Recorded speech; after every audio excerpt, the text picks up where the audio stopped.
Aujourd'hui, je vais vous parler de la plus grosse erreur de l'entrepreneuriat, c'est de créer son auto-entreprise.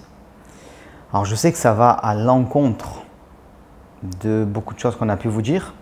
Le gouvernement qui pousse pour ça, peut-être des gens que vous connaissez qui ont créé leur auto-entreprise, ainsi de suite.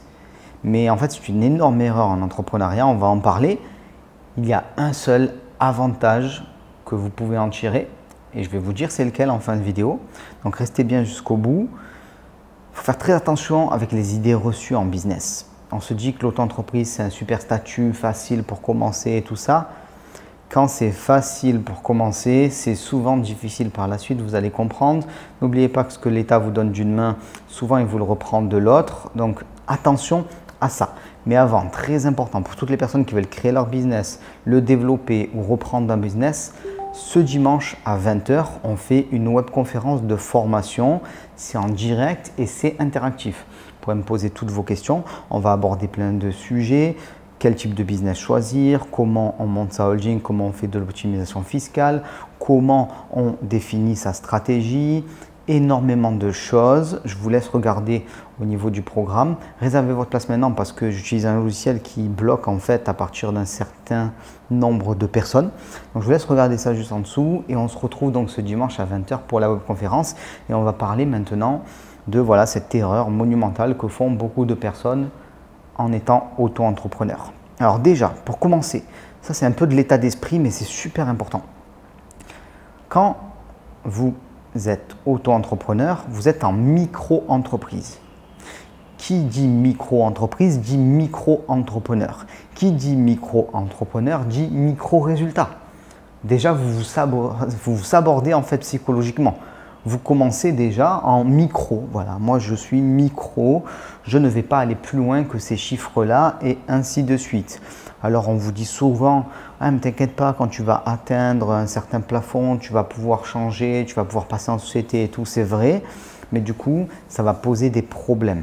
Donc il faut bien comprendre que déjà, du point de vue psychologique, pour moi, vous vous sabordez, vous n'êtes pas dans le bon état d'esprit. Alors que si vous vous lancez directement en société, j'ai fait une vidéo d'ailleurs où je vous parle des aides, mais aussi des coups de couteau que l'État vous met quand vous lancez une société. Donc allez voir, je vous parle d'une aide qui vous permet de mieux créer une société, de bénéficier du chômage pendant plusieurs années, ainsi de suite, alors que vous êtes entrepreneur. Donc je vous laisse regarder cette vidéo aussi, c'est important.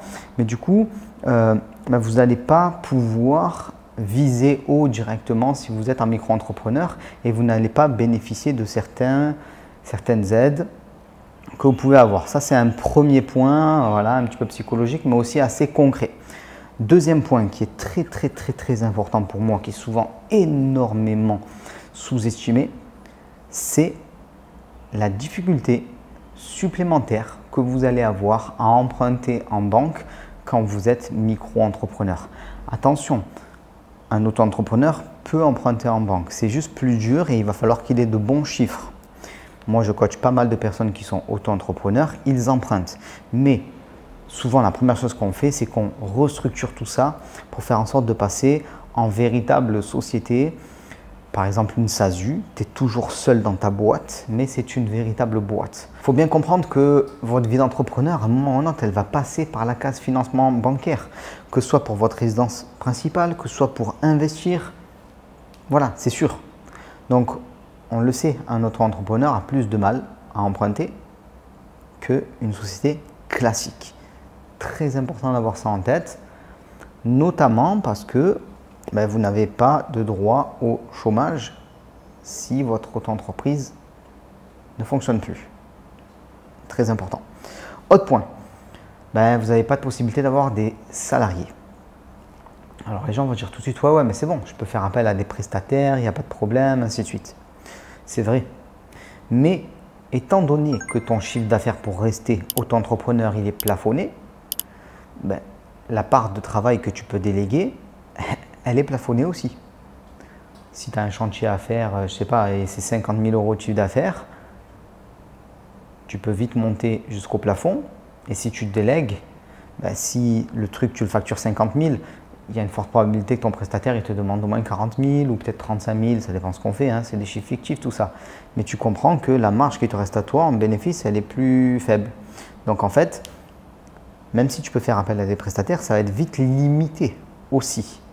Donc, on n'a pas la possibilité de faire travailler d'autres personnes, on n'a pas la possibilité de démultiplier. Donc, attention à ça. Vous allez rester petit, micro. Et il faut bien comprendre une chose, un chiffre d'affaires n'est pas un bénéfice. Ça dépend des secteurs d'activité, mais dans certains secteurs d'activité, il faut un gros chiffre d'affaires pour faire un bénéfice qui n'est pas forcément extrêmement important. Donc faites attention à ça. Bon, les 27% d'imposition, voilà aussi, ça c'est super, on passe, ça ne sert à rien d'épiloguer là-dessus. On va parler maintenant du seul avantage que vous avez à avoir une auto-entreprise. Mais c'est aussi un gros piège, hein, vous allez comprendre. Vous n'avez pas de TVA. Alors là, on se dit, c'est vrai que c'est super quand même, parce que s'il n'y a pas de TVA, ben, je facture plein pot, entre guillemets, je ne vais pas redistribuer à l'État, tout ça. Mais en fait, oui et non. Pas de TVA, quand est-ce que c'est utile? C'est utile quand on facture à des particuliers ou dans des domaines d'activité où il n'y a pas de TVA. Là, vous avez un véritable avantage concurrentiel. Parce que si toi, tu viens dans ton domaine, là, bon, mais tu factures à un particulier, donc toi, tu dois facturer 100 €, il n'y a pas de TVA, c'est très bien. Mais tu as une société en face, elle doit facturer 100 €, mais elle doit rajouter 20 de TVA. Donc, elle va être plus chère. Et comme c'est un particulier, il ne va pas récupérer la TVA. Donc, en fait, l'auto-entreprise, c'est un particulier qui travaille pour d'autres particuliers. Alors, je sais en commentaire, on me dit non, mais c'est pas vrai, tout ça. Mais il faut bien comprendre, moi j'ai une logique de développement, j'ai une logique d'entrepreneur, j'ai une logique d'actionnaire. J'essaie de vous expliquer comment vous pouvez faire pour avoir des effets de levier, pour ne pas être un particulier qui travaille pour un particulier. Comment vous allez créer une société, comment vous allez créer un patrimoine, comment vous allez sortir en fait de cette roue sans fin, voilà, ça tourne. Vous savez, le quotidien, c'est un rouleau compresseur. Ça revient encore et tout ça.